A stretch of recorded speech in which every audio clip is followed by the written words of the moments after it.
Écoute bien cette vérité. Ton obéissance ne fait pas que Dieu t'aime plus ou moins, mais elle révèle à quel point tu aimes Dieu. Dieu ne t'aime pas parce que tu obéis, mais il t'aime parce qu'il est amour.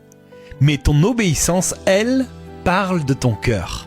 Et c'est pour cela que le plus grand « je t'aime » de l'histoire n'a pas été prononcé avec des mots, il a été cloué sur une croix. Parce que l'amour ne se mesure pas à ce que l'on dit, mais ce que l'on est prêt à donner, à abandonner, à offrir. Jésus n'a pas dit « celui qui me parle beaucoup m'aime ». Non, il a dit « celui qui m'aime garde mes commandements ». En d'autres termes, le langage de l'amour de Jésus, c'est l'obéissance. Pas une obéissance religieuse, pas une obéissance forcée, mais une obéissance née de l'amour.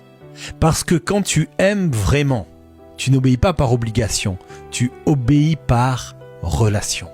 L'obéissance n'est pas une contrainte, mais c'est une réponse. Ce n'est pas une preuve de perfection, c'est une preuve d'attachement.